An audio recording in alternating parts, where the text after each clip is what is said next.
오늘 말씀은 제목을 내버려 두시는 심판이라고 정해봤습니다. 여러분이 본문 벌써 묵상하신 대로 오늘 본문에서 우리가 느낄 수 있는 것은 자꾸 발견되는 단어는 내버려 두사라는 단어가 나오고 있죠. 영어로는 Therefore God gave them over 그랬습니다. 그래서 자꾸 원하는 대로 두신다는 것입니다. 근데 이것이 왜 심판이냐? 왜 이것이 심판이 되느냐? 오늘 우리는 이것을 살펴보겠습니다. 자, 지금까지 우리 말씀을 종합해 보면요, 사도 바울은 로마의 복음을 전하기 원하는데 복음이 될 먼저 뭐가 필요하죠? 이 사람들이 지금 나쁜 상태에 있다는 것을 깨달을 때에만 복음이 정말 복된 소식이 되는 것이죠. 아니, 난 천국이 필요 없고 내가 사는 삶이 천국이야. 그런 사람에게는 가난한 마음이 없습니다. 그래서 복음이 안 됩니다. 그래서 사도 바울은 왜 인간에게 복음이 필요하냐? 우리가 이방인이건 유대인이건 다 하나님 앞에 죄인이기 때문이다 라는 것을 폭로하고 있는 거죠. 그래서 첫 번째는 지금 우리가 지난주에 이번 주에 우리 계속해서 나눌 건 뭐냐면, 로마 교회는 이방인 크리스찬도 있고 또 유대인이 예수 믿고 크리스찬 된 유대인, 히브리인 크리스찬들도 있죠. 그러니까 먼저는 아마 다수라고 생각되는 그 이방인, 저와 여러분 같은, 그 당시에는 이제 그리스 로마 사람들이겠죠. 이런 사람들 먼저 깨뜨리는 거예요. 근데 그들의 삶은 굉장히 타락된 이런 모습으로 점철되어 있습니다. 그러니까 이런 이방인은 이래서 하나님 앞에 죄다. 그리고 두 번째는 이제 다음 주부터는 유대인은 뭡니까? 유대인은 우리는 성경도 가지고 하나님의 말씀을 지키려고 애쓰는 사람들이다. 지금 이 시대로 말한다면 법 없이도 살 사람. 첫 번째는 우리는 너무 죄가 많아서 구원을 못 받을 거예요 하는 사람들을 위한 내용이고, 두 번째는 나는 법 없이도 살 사람이, 나는 예수 믿는 사람보다 더 착하게 사는데 내게 왜 복음이 필요합니까? 그런데 이런 사람도 복음이 필요하다는 거죠. 그리고 세 번째는 3장까지 가서는 인류 누구나가 다 이 복음, 바로 예수 그리스도로 말미암은 의로움, 이것이 필요하다는 것을 우리에게 증거하고 있는 것입니다. 그러면서 지난주에 이제 첫 번째 이방인들의 죄를 폭로하기 시작했어요. 그래서 오늘 본문을 읽어보면은 그러므로라고 시작하잖아요. 그러니까 그러므로라는 단어가 성경에서 항상 나오게 되면 저와 여러분은 그 전에 문단을 항상 살펴봐야 됩니다. 자, 오늘 일단 본문을 읽어보면요, 그러므로, 우리 같이 읽을까요? 시작. 그러므로 하나님께서 그들을 마음의 정욕대로 더러움에 내버려 두사 그들의 몸을 서로 욕되게 하셨으니, 이는 그들이 하나님의 진리를 거짓 것으로 바꾸어 피조물을 조물주보다 더 경배하고 섬김이라. 주는 곧 영원히 찬송할 이시로다. 아멘. 그랬습니다. 자, 이건 이따가 읽을게요. 그러므로 하나님이 심판을 하시는데 그 심판의 방법은 그 정욕대로 원하는 대로 하게 내버려 두신다는 거죠. 그러므로 어떻게 했길래 심판을 받느냐? 지난주의 내용이 필요한 거죠. 그럼 넘어가 보면 지난주에 그러므로, 자, 그 전에는요 뭐라고 그랬죠? 하나님을 알되. 하나님을 어떻게 알죠? 우주 만물을 보면 하나님이 살아계신다는 걸 인간이 느낄 수밖에 없다 그랬어요. 그래서 창조에 대한 얘기 나눴죠. 그럼에도 불구하고 영화롭게도 하지 않습니다. 하나님을 영화롭게 하지 않아요. 네. 자, 그리고 감사하지도 않습니다. 그리고 생각이 오히려 empty해지고 하나님을 예배하지도 영화롭게도 하지 않고, 그러니까 생각이 점점 어두워지는 거예요. 분별을 하지 못하는 거죠. 이게 참 문제예요.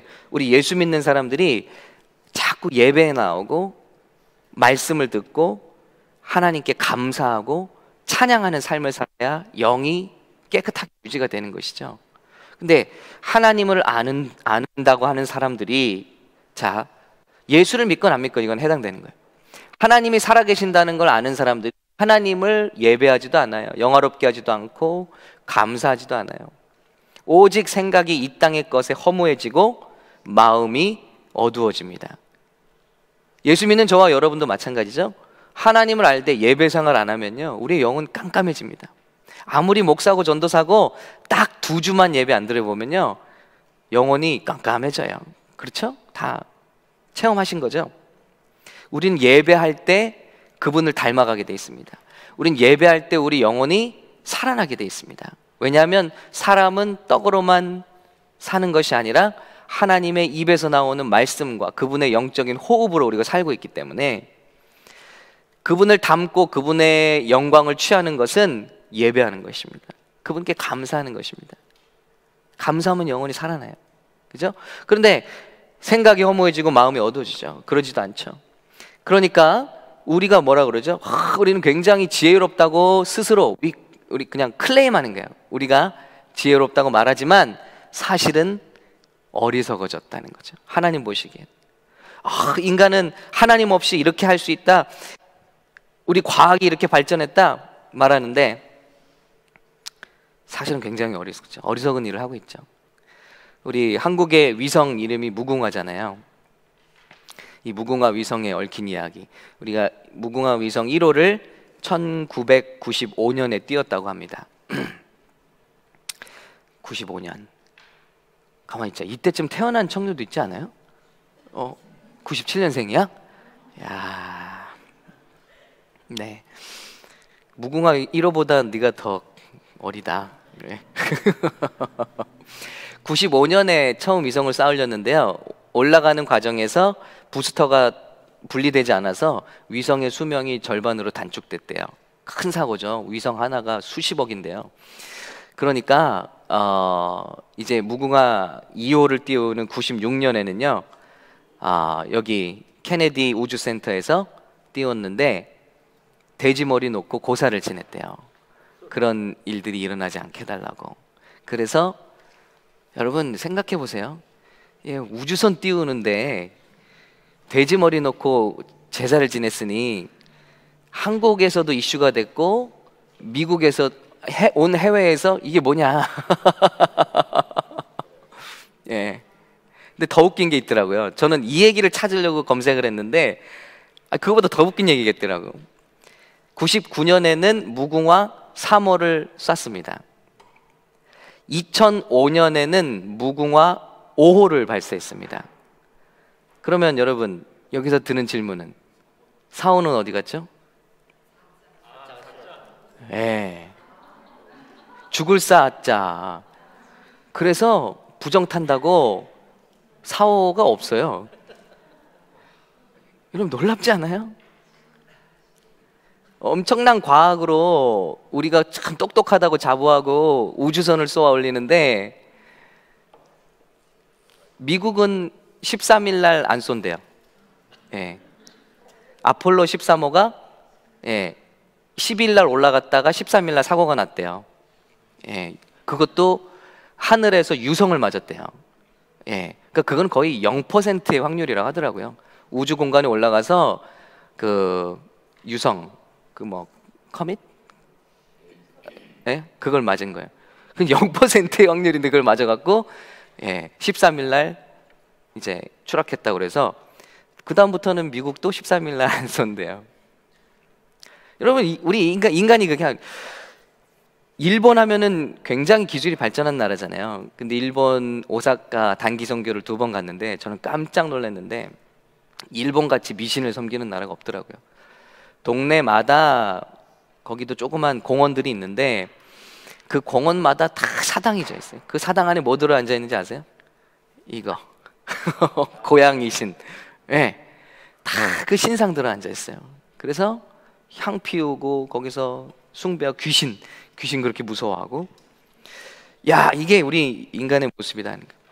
하나님을 떠나니까 다 이렇게 마음이 어두워지고 자기는 우리는 굉장히 진보했고 하나님 없이도 잘할 수 있고 이런 엄청난 존재라고 말하는데 이렇게 어리석은 행동을 하고 있다는 거죠.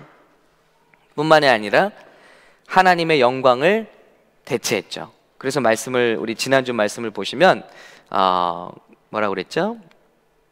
그 모든 하나님의 형상을 동물과 기는 버러지의 형상으로 우리가 바꿨다.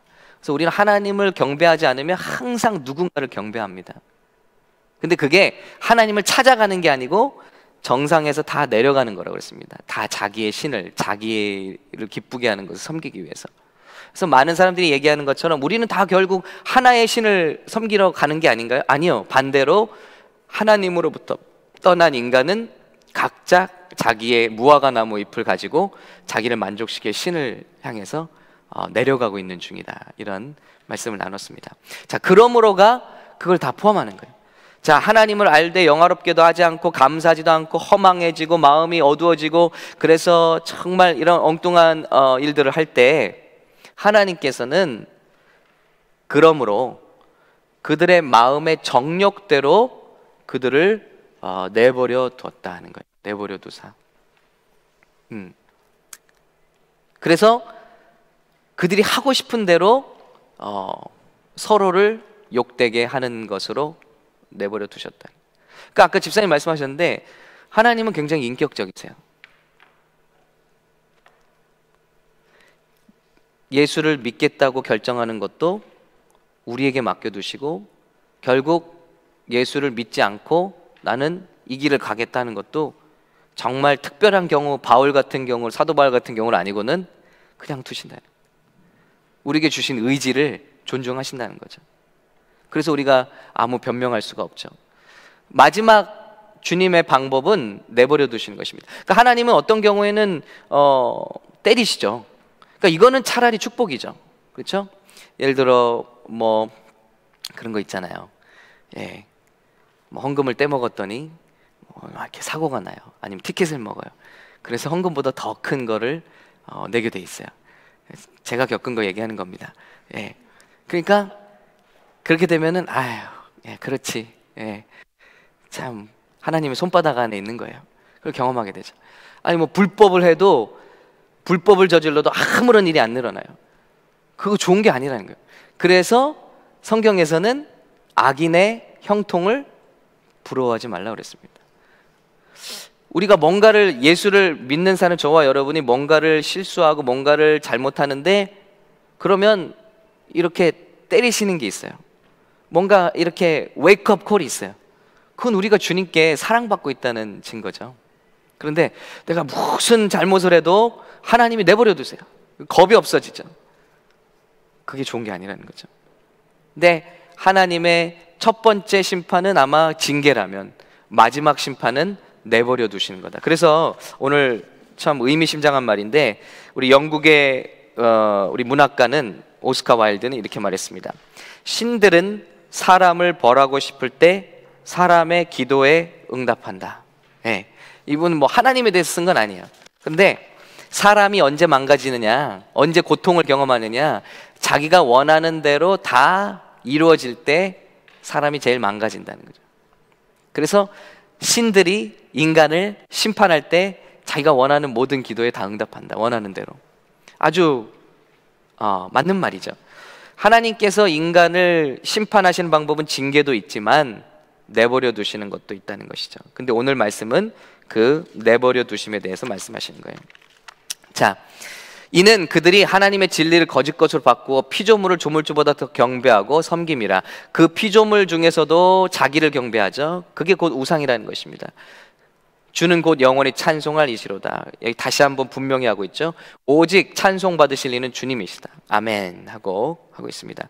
그러면서 이제 주제를 가져갑니다. 자, 이렇게 사람들이 죄를 짓고 하나님을 떠난 첫 번째 사인으로 나타나는 것이 뭐냐면 바로 성적인 타락이고, 쉽게 볼 수 있는 것이, 그리고 성적인 타락 중에서도 우리 동성애, 이것을 아주 그런 하나님을 반역한 죄악의 대표적인 모습으로 지적하고 있습니다.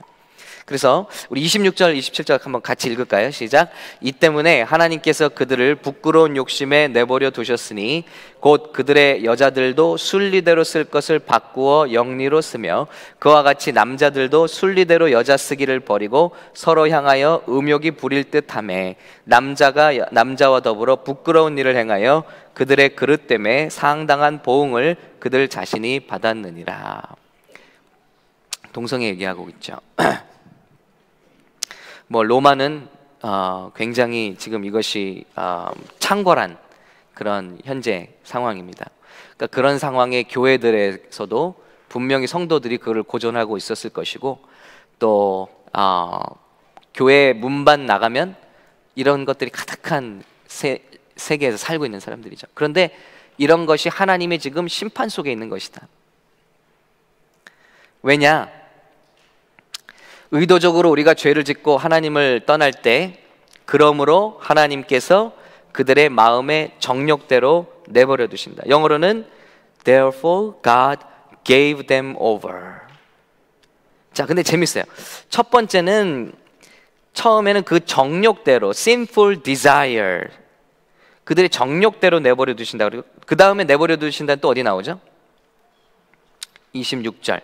네, 그들을 부끄러운 욕심에 내버려 두신다 그랬습니다. 보시면 의미가 점점 더 깊어지고 있어요. 처음에는 그냥 desire, 근데 두 번째는 gave them over to shameful lust. 이건 아주 탐욕스러운 거예요. 아주 desire는 그냥 우리 마음의 바람일 수도 있어요. 그런데 lust는 굉장히 발전한 탐욕이죠. 아주 불타오르는 그런 정욕입니다. 그 다음에 세 번째 내버려 두산 또 어디 나오죠? 28절. God gave them over a depraved mind. 그랬습니다. 이거는 썩은 마음, 부패한 마음. 그러니까 여러분 보시면 사람들이 하나님을 떠나 있으면 마음이 어떻게 되느냐? 점점 디자이어를 찾다가, 다음엔 러스트에 완전히 물들다가, 그 다음에는 완전히 썩어버리는 이 단계까지 가는구나. 계속 내버려 두는데 그런 단계가 지금 진행되고 있습니다. 성경에서 아마도 가장 큰 벌이 내버려 두사가 아닐까 하는 것이죠. 왜냐하면 히브리서 12장 8절에 징계는 다 받는 것이오늘 너희에게 없으면 사생하라고 그랬습니다. 예, if you are not disciplined, 하나님이 때리시지 않으면 then you are not legitimate. 그러니까 상속자가 아니라는 것이죠. Not true sons and daughters of error. 그러니까 사생하라는 거죠. 무서운 말씀이죠. 그러니까 저와 여러분이 예수를 믿으면서 신앙생활을 하면서 이런 일이 터지고 저런 일이 터져서 정신 차리고 우리가 기도하게 된다거나 예배에 집중하게 된다거나, 아까 우리 마음이 점점 어두워져 가잖아요. 영화롭게도 하지 않고, 예수 믿는 사람들이 예배도 하지 않고, 예수 믿는 사람들이 말씀을 묵상하지도 않고, 감사하는 마음도 없고, 그럴 때 하나님 자꾸 우리를 자극하시는 거예요. 때로는 때리시는 거예요. 근데 디서플린이 없으면 우리는 사생활하는 거예요. 그러니까 감사하죠. 우리가 무슨 일 하면 무슨 일이 생겨요. 이건 너무너무 감사한 겁니다. 그렇죠? 예. 하나님이 진짜 우리 사랑하신다는 증거죠. 근데 우리가 자꾸 우리 마음과 뜻대로 탕자처럼 하려고 하면 어떡하죠? 그래, 갈 대로 가봐라. 한번 가봐라. 네가 원하는 대로 가봐라. 근데 어떻게 보면 심판이기도 하고 사랑이기도 해요. 왜냐하면 그걸 가보면, 하나님 없이 우리가 하고 싶은 대로 끝까지 가보면 거기서 나오는 건 행복이 아니라 절망과 실패와 아픔이잖아요. 그럼 그걸 겪게 되면 그 중에 일부는 탕자처럼 돌아오기도 하거든요. 아버지 품만한 데가 없구나. 그러니까 이거는 또 심판일 수도 있지만 사랑일 수도 있죠. 예. 자, 그래서 첫 번째, 내버려 두시는 심판에 의해서는 부끄러운 욕심에 내버려 두신다 그랬습니다. 예. 근데 그것은 어디로 가냐? 왜 부끄러운 욕심이냐? 지적하고 있죠. 순리대로 쓸 것을 바꾸어 영리로 쓰기 때문에 그렇다는 거예요. 자, 여기서 natural이라는 단어가 나옵니다. Even their woman, 심지어는 여인들도 exchange를 바꾸었다. Natural sexual relations. 그러니까 내추럴한 게 있고 언내추럴한 게 있는데, 이거는 인간이 알고 있다는 거예요. 자, 순리가 바로 내추럴한 겁니다. 내추럴한 겁니다. 인간은 누가 말해주지 않아도 이걸 알고 있다는 거예요. 그런데 타락한 인간은 순리대로 쓸 것을 알면서도 익스체인지 한다는 거죠. 그래서 unnatural 즉 영리로 우리의 성을 사용한다는 거예요. 그렇잖아요. 분명히 우리 몸을 살펴보면 우리는 본성적으로 알 수 있습니다. 그렇죠? 우리 뭐 성인들만 계시니까 학문은 나오는 곳이에요. 그런데 이런 본성을 과학적으로도 생물학적으로도 우리는 누가 가르쳐 주지도 알아요. 근데 이것을 바꾸어 쓴다는 거예요. 참 못된 것이 이러면서 쾌락을 찾고 순리로 만들어진 것을 뒤집으면서, 즉 하나님이 질서를 만들어 놓은 것을 뒤집으면서 우리는 더 큰 기쁨을 누리기 원한다는 거예요. 그래서 이것이 어떻게 보면 동성애의 지금 하나의 큰 문제입니다. 우리 2세들은 이게 왜 무슨 큰 문제냐 지금 이러고 있어요. 많은 2세들이. 아니 뭐 다 태어나서 자기가 사랑할 수 있는 권리가 있는 건데 뭘 그걸 죄라 그러냐. 교회 다니는데 크리스찬인데 우리가 더 사랑이 있어야 되는 거 아니냐. 정말 많이 이렇게 생각합니다. 놀랍게 많이 이렇게 생각합니다, 여러분. 우리 생각보다 많이. 그런데 그렇지 않다는 거예요. 왜냐하면 첫 번째 이거 큰 죄가 되는 이유는 다른 죄보다 먼저는 하나님의 의도를 우리가 알면서 그것을 거꾸로 가고 있기 때문이다. 누가 설명하지 않아도 우리는 안다는 거예요. 그런데 그것을 거꾸로 쓴다는 거죠. 그러니까 이것은 단순히 성적인 범죄가 아니라 교만이라는 것입니다. 우리 본성적으로 이게 옳지 않다는 것을 알면서, 오늘 제가 이렇게 40년 이상을 동성애자로 사시다가 이제 다시 커밍아웃한 이요나 목사님 간증을 좀 살펴봤는데요. 안 돼요. 본인들도 죄를 짓고 있는지. 그걸 서프레스하는 거예요. 그걸 누르고 있는 것이지 누가 얘기하지 않아도 죄책감을 느끼고 본인들이 무언가 지금 그런 신 앞에 잘못됐고 떳떳하지 않다는 것을 느끼고 있다는 거예요. 그 마음. 40년간이나 그런 생활을 하셨는데 그거를 커밍아웃 하신 거죠. 자, 그렇습니다. 그래서 이것이 첫 번째 큰 죄가 되는 것이고, 두 번째는 파괴적이에요. 이 성적인 타락. 자, 일단 동성애로 가기 전에 성적인 타락을 짚고 있으니까 사도 바울이, 자, 이거 성적인 타락에 왜 중요하냐, 우리 크리스찬들에게 첫 번째는 우리 개인의 건강을 파괴하는 것이죠. 파괴적이죠. 왜냐하면 이런 일을 행할 때 자기들의 그릇 때문에 에러, 이게 그 볼이 아니라 에러입니다. 자기들의 에러에 대한 보응을 받았다는 거예요. 그 대가를 받았다. 자기들 몸에. 자, 그러니까 성경에서 어떤 섹슈얼 씬은 다른 죄와 다르게 취급되어 있어요. 그러니까 이런 논리들이 있거든요. 사람들 다 술 마시고 타락하고 서로 미워하고 시기하고 이런데 꼭 그렇게 성적인 타락만 그렇게 얘기할 필요가 있습니까? 동성애가 그런 죄 중에 하나지, 똑같은 죄 중에 하나지, 왜 특별하게 대할 필요가 있습니까? 첫 번째로 우리의 연약함 때문에 짓는 죄가 아니라 의도적으로 알면서도 넘어가는 죄라는 것이 굉장히 교만의 문제이고, 두 번째는 다른 죄들은 남을 파괴합니다. 그렇죠? 사기를 친다거나 여러분이 누구를 때린다거나 거짓말한다거나 그러면 남을 파괴하죠. 그런데 성경에서 성적인 죄는 자기를 파괴한다. 그러니까 위험한 죄인 거죠. 성적인 죄는 다른 죄보다도.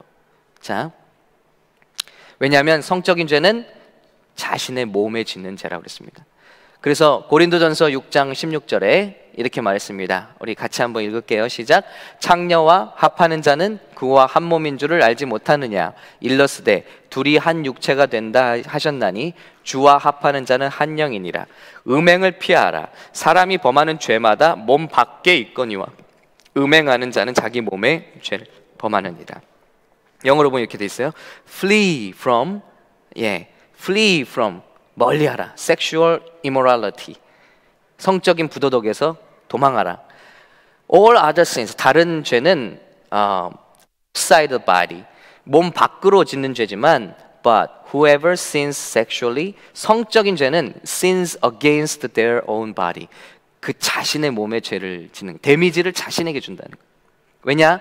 아까 말씀처럼 자, 우리가 어떤 관계를 갖든지 그것은 거기서 끝나지 않고 소울 타이를 묶어버린다는 거죠. 한 사람과 사람이 이렇게 결합하는 방법은, 온전히 결합하는 방법은 성적인 결합이라고 하나님께서 정하셨습니다. 그래서 성을 우리가 divine 하다고, 신성하다고 하는 것입니다. 결혼이 신성한 것이죠. 왜냐하면 이것은 단순히 육체가 하나 되는 것이 아니라 너희가 부모 곁을 떠나서 하나가 되리라 할 때 그 하나가 된다는 단어가 악교풀로 붙이듯이, 그냥 쉽게 말하면 강력 본드로 붙여보듯이 녹여서 붙이는 걸 말하고 있다는 거예요. 그러니까 언제든지 떼어낼 수 있는 상태가 아니라 성적인 연합을 통해서 온전함을 누린다는 거예요. 온전히 하나 된다는 거예요.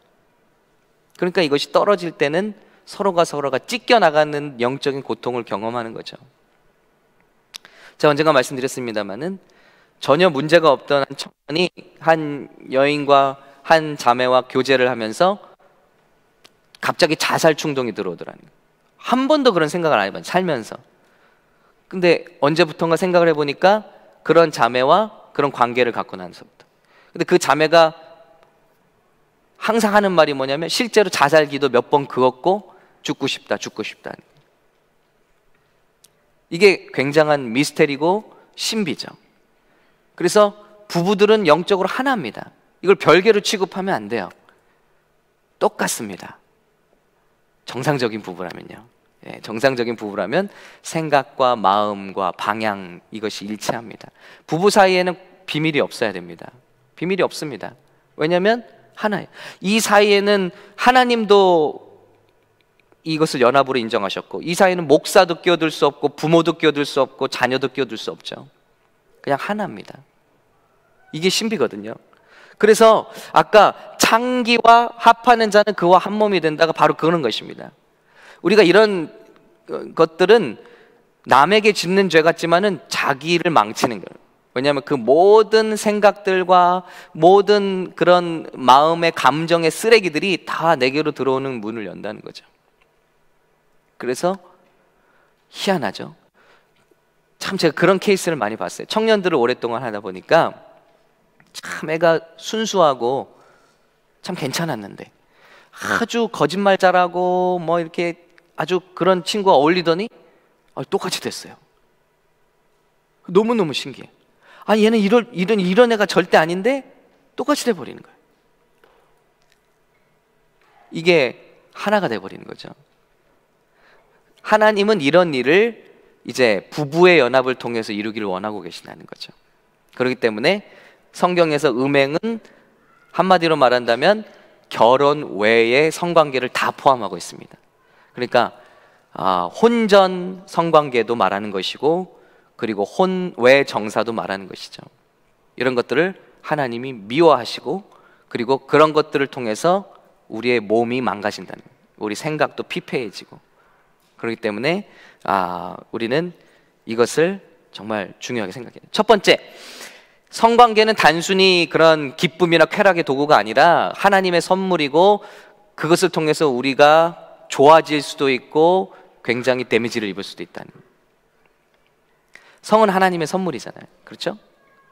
자, 그럼 하나님이 성을 왜 주셨을까요? 이거 잠깐 짚고 넘어갈까요?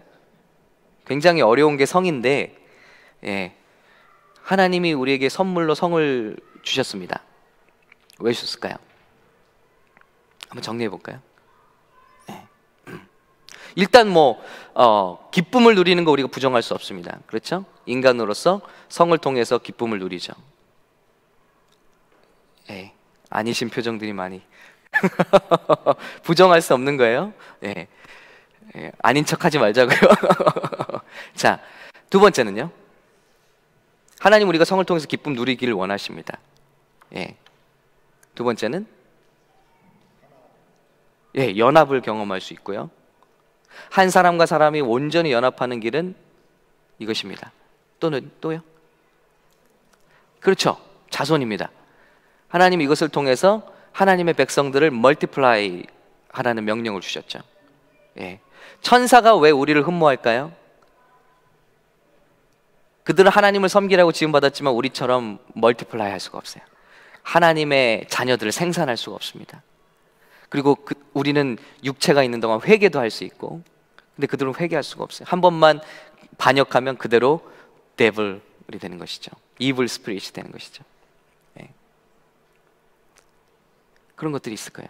그렇죠? 하나님의 나라를 우리가 쓰임 받는다. 근데 요즘에 우리 젊은이들 아기를 안 낳으려고 하죠. 심각한 문제입니다. 왜죠? 주된 이유는 경제적인 문제입니다. 그러면 자 보세요. 우리는 불상에 가서 절하고 있진 않아요. 그렇지만 돈을 섬기고 있는 겁니다. 왜냐하면 돈 때문에 하나님이 인간에게 주신 명령을 준행하고 있지 않기 때문에. 그렇죠? 아니 그래요. 속성이 더블 인컴 노 키드. 그게 뭐죠? 딩크족. 예. 돈이에요. 돈. 다 사는 거. 그러니까 이 세상은 점점 악해지는 겁니다. 이따가 얘기를 하겠지만 민주주의의 큰 문제가 뭐냐면 다수결이잖아요. 좋으면서도 나쁜 거죠. 악한 사람이 많아지면 많아질수록 정치는 악해지고 문화는 악해지고 세상은 끝장으로 가는 거죠. 그런데 예수 믿는 사람들조차 자녀를 생산하지 않아요. 결혼하지 않으려고 해요. 그리고 이슬람 사람들은 아내를 하나만 두는 게 아니라 둘, 셋을 두고 10명, 20명씩 낳아요. 의도적으로. 독일, 영국, 지금 제일 큰 문제가 무슬림입니다. 난민으로 들어와서 처첩을 두고 아기를 막 낳는다는 거예요. 그 지금 통째로 먹히게 생겼다는 거예요. 시민권자들이 되고. 우리도 사회 문제를 계속 문제라고 얘기하고 믿음의 자녀들을 세우지 않아요. 그러면 이 나라도 곧 영국처럼 유럽처럼 되지 않으려는 법이 없죠. 그래서 우리의 성은 정말 고귀하고 귀한 것입니다. 자, 그러니까 최소한 둘이 만나서 둘은 낳아야죠. 현상 유지는 해야죠. 네. 셋 나면 이바지 한 거죠. 하나님 나라의 이바지. 넷 나면 더블 멀티플라이 한 거죠. 그죠? 저는 그보다 하나 더 했습니다. 예. 하늘의 상급이 클 줄로 믿습니다. 자, 섹슈얼 신은 밖에 있는 게 아니라 자기를 망치는 것이고요. 두 번째, 오늘 말씀처럼 영적으로만 우리를 망치는 것이 아니라 육적으로 우리 몸에 보응을 받게 한다 그랬습니다. 네. 우리 몸에 대가를 치르게 한다는 말이에요. 자, 그래서 에이즈라는 거, acquired, 후천성, 얻어졌다. 이뮨, 면역 결핍증, 후천성 면역 결핍증입니다. 근데 이게 원래 에이즈의 명칭은 아니었어요.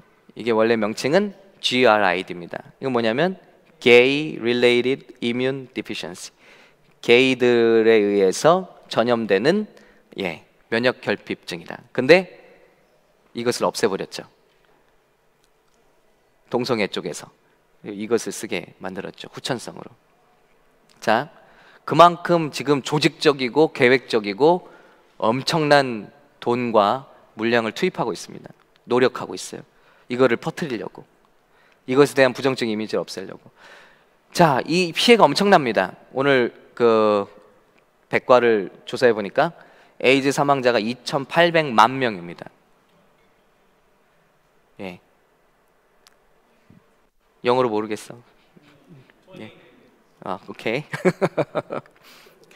자, 중서부 아프리카는 10분의 1이 지금 고통 겪고 있고, 그 중에서도 짐바브웨, 보츠라는 나라는 4분의 1이 에이즈로 고통받고 있습니다. 아이들 태어나면서 자동으로 에이즈예요. 왜? 엄마가 에이즈이기 때문에.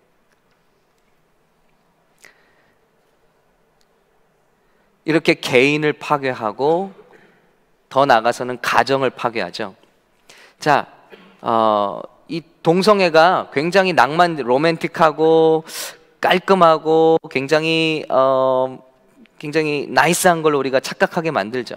그러나 이것이 이 요나 목사님도 얘기하는 거냐면 동성애자들이 평생에 성 파트너를 많게는 수백 명까지 바꾼다는 거예요. 예. 적게는 수십 명에서, 적게가 수십 명입니다. 그리고 엄청나게 그 성적인 욕구에 집착이 돼서 오직 사람을 볼 때 자기 타입의 사람을 찾고 그를 견디지를 못한다는 거예요. 거기서 또 그 질투하고 또 거기서 일어나는 이런 부작용들이 말로 못한다는 거죠. 예. 그러니 문제는 뭐냐면 이런 일들이 자기들끼리 일어나는 게 아니 이들이 곧 나가서 또 이성애자가 된다는 거예요. 수십 명에서 수백 명의 파트너들이 바뀌었습니다. 그런데 나가서는 또 이성을 찾아서 결혼하거나 연애를 한다는 거죠. 그래서 이게 정책적으로 놔버리면 엄청난 그 위협이 된다는 거죠. 예. 그래서 가정을 파괴하죠. 자, 개인을 파괴합니다. 이런 질병들은 개인을 파괴하고 영혼을 자기를 물들게 하죠. 두 번째는 가정을 파괴해요. 우리 지지난주군요. 우리 그런 지금 이 시대의 영적인 싸움, 어떤 동성애와 호모섹슈얼한 그런 씬과 우리가 싸우고 있는데 설교를 했잖아요. 근데 끝나고 우리 사랑의 교회에서 오시는 아그네스 권사님이 저를 부르셔서 얘기하셨어요. 깜짝 놀랐어요. 그날 무슨 일이 있었냐면 그 말씀을 나눈 날 회사에서 무슨 일이 있었냐면 그 회사에서 일하던 멕시칸 친구가 이제 회사 못 다닌다고 그랬대요. 갑자기. 아니 일 잘하고 잘 키웠는데 그래서 왜 그런가 했더니 자기 아내가 아기를 낳는데 가서 도와야 된대. 이제 그 아기 돌보는 아기를 몇 명 낳냐 했더니 3명 낳대. 새 쌍둥이에요. 무슨 얘긴가 하고 들어봤더니 그 새 쌍둥이가 시험관 아기로 대리모로 난 거예요. 거기 이해 가요? 시험관, 대리모. 예, 그러니까 자궁을 빌려줬다는 거예요. 그래서 시험관으로 임신을 한 거예요. 그러니 새 쌍둥이가 나오는데 더 놀라운 건 뭐냐면 그 시험관 의뢰를 한 친구들이 누구냐? 레즈비언 커플인 거예요. 그래서 어떤 정자를 도네이션을 받아서 그들의 난자와 결합을 시켜서 수정을 해서 이 친구들의 자궁을 빌려서 새 쌍둥이를 낳게 되면 데리고 가서 입양을 한다는 거예요. 여러분 이게 무슨 드라마에 나오는 얘기가 아니라 그런데 그 애기 한 명당 얼마를 받느냐? 4만 불 받는데요. 그리고 구미가 안 당기겠어요? 3명이면 12만 불. 그럼 세상이 이렇게 돼가고 있는. 여러분 그러면은 그 가정은 어떻게 될까요? 남자를 엄마라고 부르고 여자를 아빠라고 부르는 그런 파괴된 가정이 되는 거예요. 여러분 이게 사단의 전략이에요. 동성애는 거기서 끝나지 않아요. 이거는 다음 세대를 망치려고 합니다. 동성애가 자기들끼리만 사랑해서 절대 끝나지 않습니다. 동성애를 반대하는 이 사회를 뒤집어 놓으려고 그래요. 그리고 다음 세대를 타겟팅하는 거예요.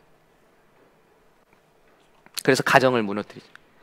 가정이 깨지면 사회가 깨지는 거죠. 다음 세대가 깨져버리면 소사이어티가 완전히 없어지는 거죠. 붕괴되는 거죠. 바로 로마가 붕괴된 이유가 많은 이유가 있지만 바로 가정이 깨졌다는 거예요. 가정. 타락한 각종 성관계, 혼외관계, 이런 동성관계들에 인해서 가정이 다 무너져 내렸고 사회가 무너졌는데 실제로 주석에 보니까 자, The Rise and Fall of the Roman Empire. 그러니까 로마 제국의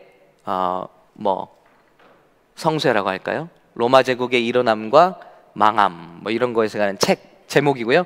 기본스라는 사람이 쓴 내용입니다. 근데 거기 뭐라고 나오냐면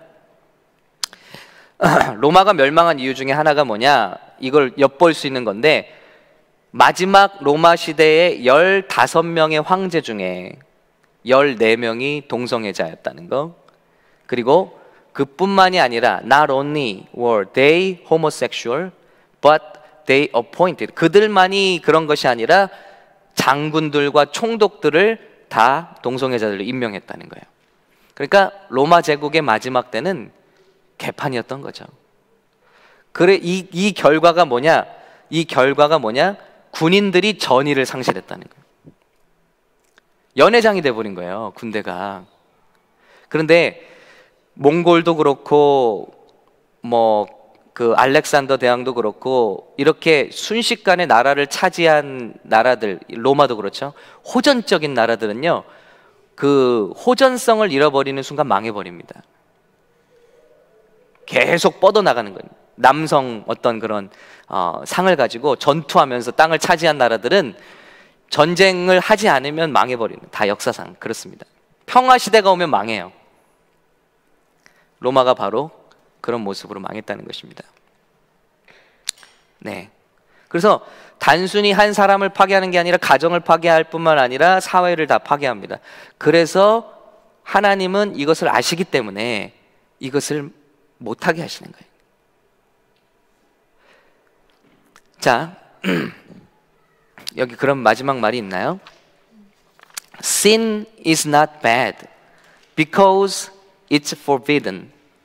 그러니까 죄가 금지돼서 나쁜 게 아닙니다. 그러니까 동성애 하지 마라. 그러면 그게 하지 말래서 죄가 아니에요.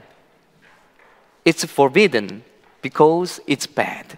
하나님의 율법은 우리가 하게 되면 우리가 망하게 되니까 막아놓으신 거라는 거예요. 십계명, 아유 뭐 이런 걸 이렇게 굴레를 씌우십니까? 그게 아니라 이거를 우리가 하게 되면 개인이 망가지고 옆에 사람이 죽고 가정이 죽고 사회가 죽어버리니까 이거를 우리를 사랑하셔서 주신 게 율법이고 계명이라는 거예요. 막아놓은 것이 그래서 야 뭐뭐 하지마, 왜냐하면 그거는 죄니까, 이게 아니라 우리를 사랑하셔서 막아놓았다는 거죠. Because it's bad. 우리를 파괴하기 때문에. 우리가 이것을 좀 깨달을 수 있으면 좋겠습니다. 그리고 세 번째로 이 동성애가 우리에게 주는 알러트는요, 동성애는 첫 번째 자기를 파괴합니다. 두 번째는 가정과 사회를 파괴합니다. 세 번째는 동성애의 창궐을 통해서 우리는 랜드마크, 마지막 때의 어떤 그런 마크로 우리가 삼을 수 있다. 왜냐하면 예수님이 말씀하시기를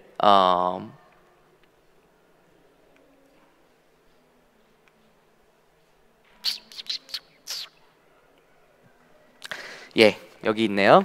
누가복음 17장 28절 그 말씀을 같이 읽을게요. 시작. 마지막 때는 또 롯의 때와 같으리니 사람들이 먹고 마시고 사고 팔고 심고 집을 짓더니 롯이 소돔에서 나가던 날에 하늘로부터 불과 요한이 비오듯 하여 그들을 멸망시켰느니라. 인자가 나타나는 날에도 이러하리라. 그랬어요. 여러분, 왜 이게 마지막 때의 사인이 되냐면 예수님이 마지막 때가 되면 롯의 때가 같다 그랬어요. 근데 롯의 때는 어떻죠? 소돔과 고모라. 소돔이 어땠죠? 그들을 구원하러 천사가 남자의 모습을 한 천사들이 들어갔다 그랬어요. 그런데 그 밤에 야단이 났습니다. 밤에 들어가는데도 불구하고 동네 남자들이 다 모였다 그랬어요. 그래서 롯의 집의 문을 두들기고 방금 들어간 지금 잘생긴 남자 2명을 꺼내라. 우리가 상관하겠노라 그랬어요. 상관이란 말이 관계를 갖겠다는 말입니다. 여러분, 그게 소돔과 고모라의 모습이었어요. 그럼 뭐라 그러죠?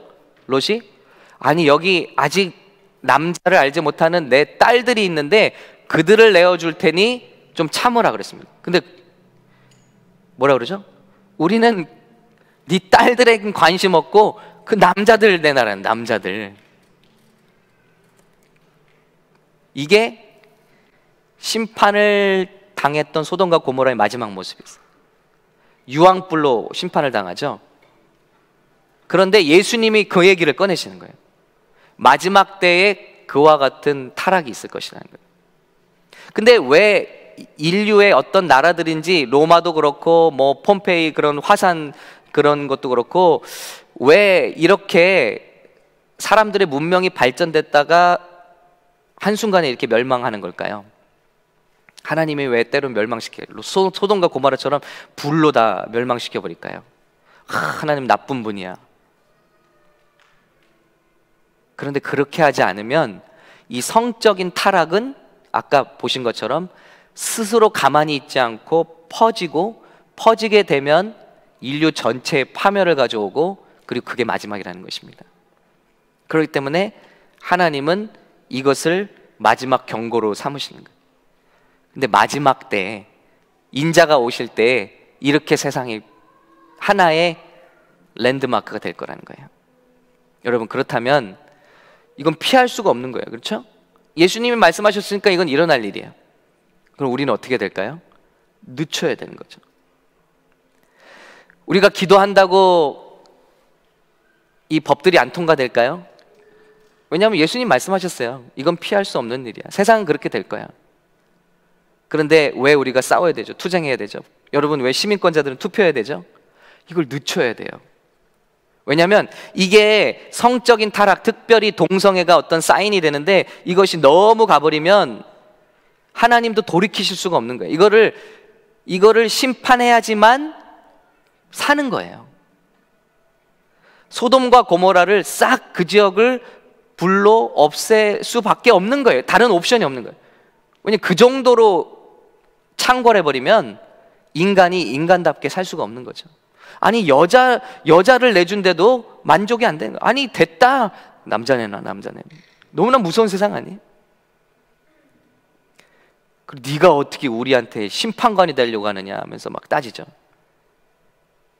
교만이 하늘을 찌르는 모습이죠. 그래서 우리는 늦춰요. 왜냐하면 주님이 오실 날이 이것을 통해서 우리가 볼 수 있는 거예요. 아, 가까이 왔구나. 그런데 그렇게 되면 어떻게 돼요? 구원의 역사가 더 이상 끝이잖아요. 그러니까 우리가 이걸 늦춰야 되고 싸워야 되는 이유는 한 영혼이라도 더 구원하고 한 영혼이라도 더 주님 앞에 인도하기 위해서는 우리 싸울 건 싸워야 된다는 거죠. 왜냐하면 이게 마지막 사인이니까. 그들의 전략을 보시기 바랍니다. 마지막 오늘 우리가 읽은 절이에요. 같이 읽을까요? 시작. 그들이 이 같은 일을 행하는 자는 사형에 해당한다고 하나님께서 정하심을 알고도 자기들만 행할 뿐 아니라 또한 그런 일을 행하는 자들을 옳다 하느니라 그랬습니다. Verse 32. They know, 알아요. God's righteous decree. 이게 뭔가 지금 우리 양심에는 찔리고 이게 잘못됐다는 거 아니에요. Who do such things deserve death. 이게 심판의 죽음까지 간다는 것도 알아요. 근데 they not only continue to do this. 이걸 계속 할 뿐만 아니라 but also approve of those who practice them. 이걸 자꾸 approve 한다는 거예요. legalize 한다는 거예요. 퍼뜨린다는 거예요. 이 심리가 뭘까요? 바로 악법을 법으로 만드는 거예요. 왜 동성애를 합법하려고 저들이 저렇게 난릴까요? 왜 마리화나를 합법하려고 저렇게 난릴까요? 왜일까요?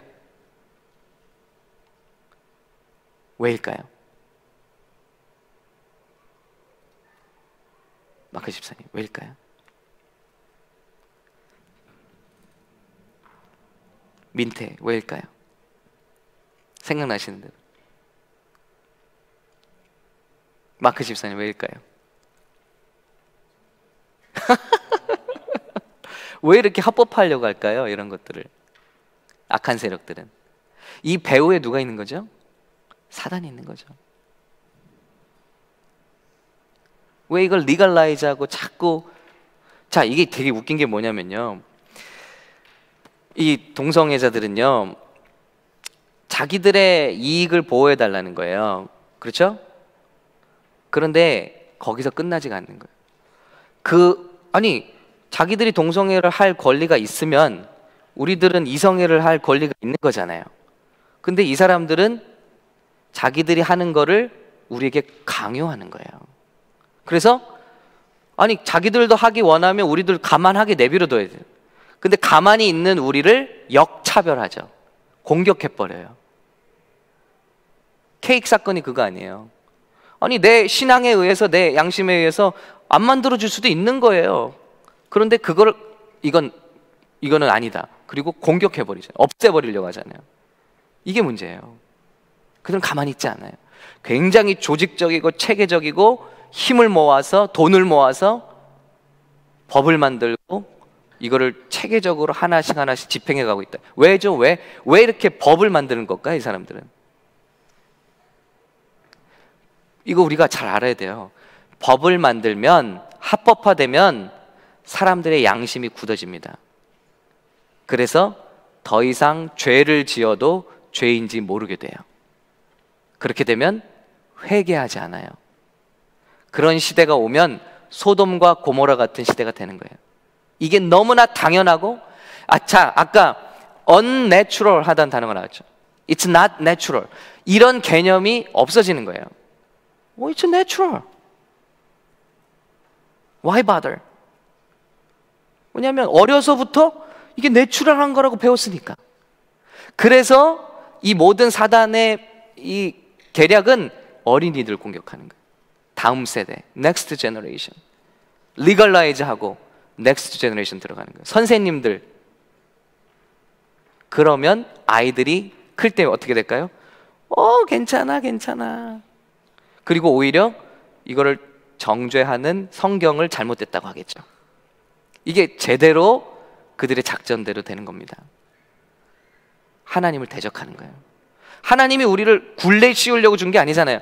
우리를 보호하고 우리 한 사람 한 사람을 인간답게 살게 하시려고 성을 아름답게, 여러분 성을 아름답게 쓸 수 있는 법은 결혼이라는 테두리 안에서입니다. 거기서 제일 행복을 느끼는 거예요. 성적인 쾌락의 최고는 방종이 아니라 결혼이라는 테두리 속에서 누려진대요. 경이로움이라는 책을 보면은 우리는 굉장히 아닐 것 같은데 그렇다는 거예요. 하나님이 이렇게 우리를 보호하고 계신다. 근데 우린 자꾸 벗어나려고. 이거예요. 이런 배우를 알기 때문에 우리는 맞서 싸워야 되는 겁니다. 자, 그러면 희망이 없는가? 아니죠. 고린도 교회도 그런 교회가였어요. 교회 안에 이런 동성연애자들도 있었어요. 자, 이거 읽어볼까요? 시작. 불의한 자가 하나님의 나라를 유업으로 받지 못할 줄을 알지 못하느냐. 미혹을 받지 말라. 음행하는 자나 우상 숭배하는 자나 간음하는 자나 탐색하는 자나 남색하는 자나 도적이나 탐욕을 부린 자나 술 취하는 자나 모욕하는 자나 속여 빼앗는 자들은 하나님의 나라를 유업으로 받지 못하리라. 자, 여기서 남색하는 자가 동성애입니다. 그런데 교회 안에 이런 사람들이 있다는 거예요. 근데 고린도 교회도 성적으로 무지 타락한 곳이거든요. 고린도가 얼마나 작은 도시냐면 4평방마일 도시래요. 4마일. 굉장히 작죠. 근데 거기에 밤마다 1000명의 매춘부가 내려와요. 산에서. 아세라 신을 섬기는 1000명의 여사제들이 내려와요. 밤마다. 그리고 난잡한 성관계를 갖는 거예요. 그게 그 당시 모습.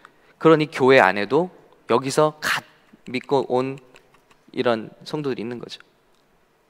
그런데도 불구하고, 자, 너희 중에 이게 키입니다. 시작. 너희 중에 이와 같은 자들이 있더니 주 예수 그리스도의 이름과 우리 하나님의 성령 안에서 씻음과 거룩함과 의롭다 하심을 받았느니라. 지금이나 그때나 같은 위협 가운데 우리 교회가 있습니다. 청년들도 그렇고. 이것을 이길 수 있는 유일한 힘은 주 예수 그리스도의 이름, 하나님의 성령을 받는 것. 그래서 씻음의 역사, 거룩함의 역사, 의롭다 하시는 역사를 경험하는 것 밖에는 우리 자녀들을 보호해 줄 게 없다라는 것입니다. 그래서 우리 자녀들에게 예수의 이름 심어야 됩니다. 우리 자녀들이 성령 받게 해야 됩니다. 이거 외에는 이 시대를 이길 수가 없어요. 그러니 우리가 깨어 기도해야겠죠? 우리 부모들이. 이런 시대에 우리 살고 있다. 너희 중에 이 같은 자들이 있더니 주 예수 그리스도의 이름과 하나님의 성령 안에서 씻음과 거룩함과 의롭다 하심을 받았느니라. 그래서 우리가 오해하는 것처럼 하지 말라 성경은 그런 것이 아니라 하나님께서 우리를 보호하시는 것이다. 우리가 살도록, 인간답게 살도록 디자인된 대로 살도록. 그 중에서도 성적인 타락, 특별히 이 동성애는 좀 다르다는 것 우리가 좀 기억했으면 좋겠습니다. 그리고 이것은 교만이 하늘을 찌르는 도시에 나타나는 제일 확연한 특징이다. 성적인 타락은. 그래서 사도 바울이 왜 이것을 제일 먼저 지적하는지를 우리가 알아야 됩니다. 이것이 그만큼 중요한 죄의 문제이기 때문에. 사람이 보통 다른 죄를 지면요, 하나님께 쏘리한 마음이 있어요.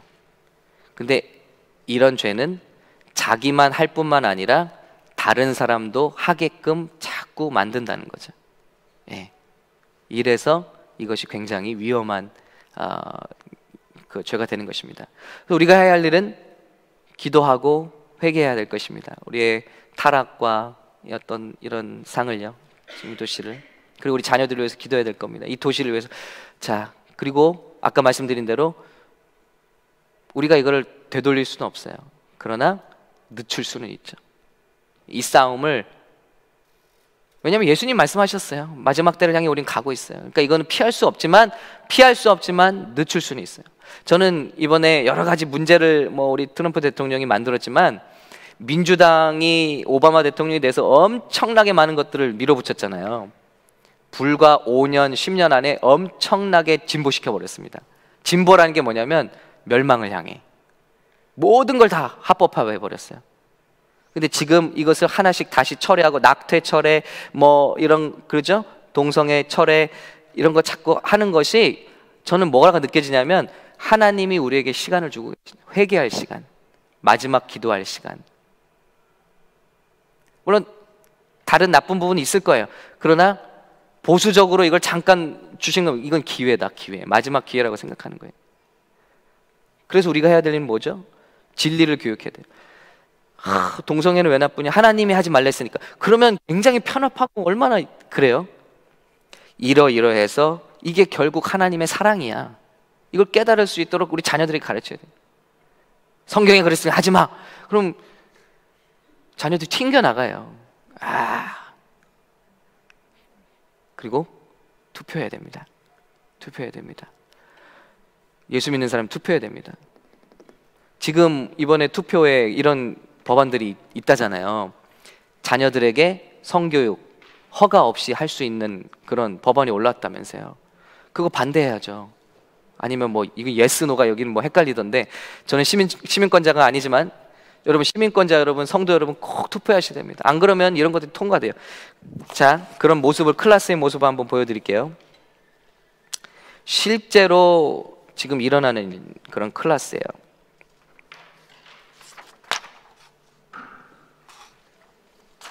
어린애들 데려다 앉혀놓고,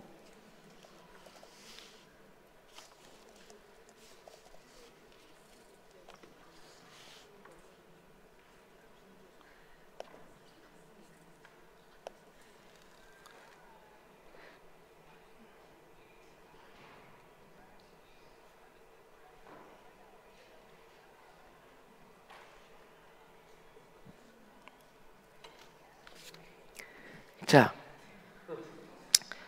이분 이상하죠? 이상한 분이죠? 예, 애들이 이렇게 가르치고 있어요. 뭐 가르치고 있느냐? 이 동성애 기관에서 만든 그림책이에요. 그림책이 뭐냐? 어려서 태어나서 중간에 성을 바꾸는 개구리 그림책이에요. 그래서 이게 내추럴한 거다. 이걸 가르치고 있는 거예요, 지금. 질문하잖아요? 다 이렇게 가르치는 거예요. 율동, 그림 그리기, 색칠하기, 이렇게 나누기까지 해요. 그래서 이게 이상한 게 아니다. 네. 생물학적으로 이런 개구리들도 성을 바꾼다. 자기가 원하는 성이 될 수 있다. 여러분도 그런 권리가 있습니다. 이런 걸 이그노하지 마시고, 여러분이 친구가 그렇다 한더라도 이상하게 여기지 말고 다 인브레이스 하라. 이런 내용이에요, 뜻이.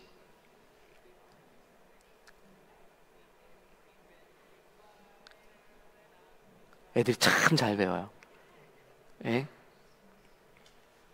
그러니까 여러분, 얼마나 무섭습니까?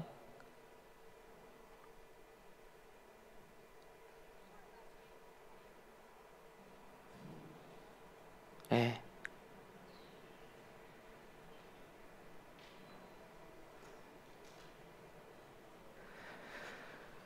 지금 이런 것들이 공교육으로 들어오고 있다는 거예요.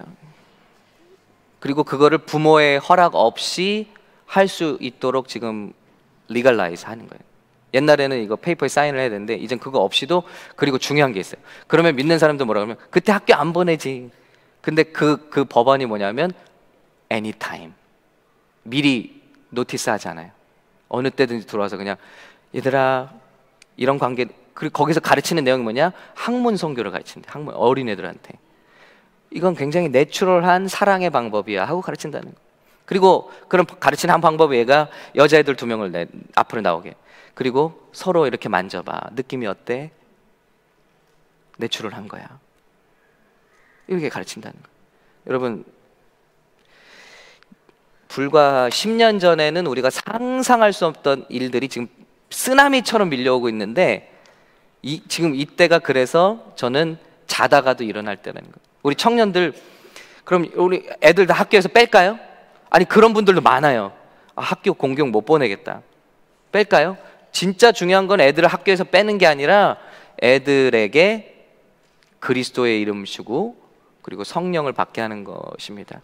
바라기는 우리 샘물교회가 정말 이 마지막 시대에, 자 보세요. 다니엘이 그 바벨론 가서 교육을 받았잖아요.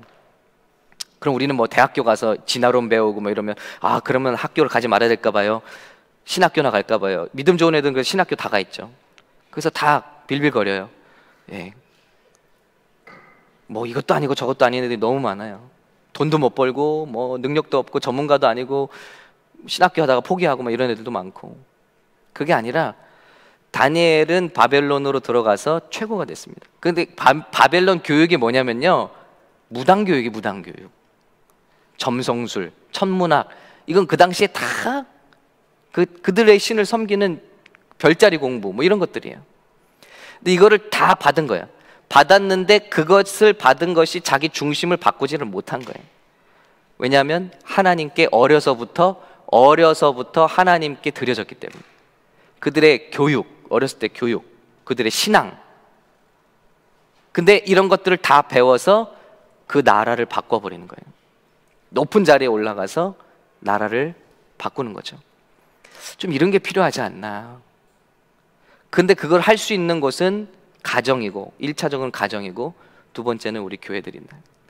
그래서 무조건 애들을 세상에서 빼는 것이 아니라 이 아들에게 어떻게 하면 우리 샘물교회가 정말 복음을 주고 예수를 주고 성령을 만나게 할 것인가, 이것을 우리가 기도하고, 우리 어른들도 정치, 뭐 예수 믿는데 정치 무슨 상관이냐, 아니요, 이건 정말 중요한 거라는 거죠. 그래서 우리도 세상에 관심을 갖고 이 마지막 시대 정말 주님께 때를 분별하고 쓰임받는 우리 저와 여러분 되실 수 있기를 간절히 바랍니다. 네, 마지막으로 뭐 코멘트나 질문 있으세요?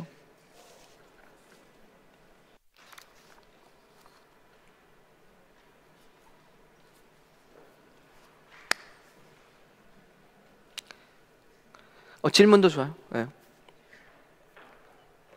미금이.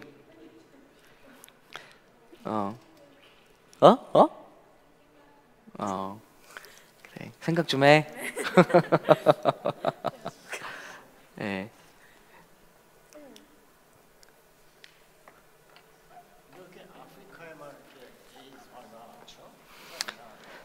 그 에이즈라는 질병은 바이러스에서 시작된 건데 아프리카에 살고 있는 원숭이에게서 사람으로 옮겨진 겁니다.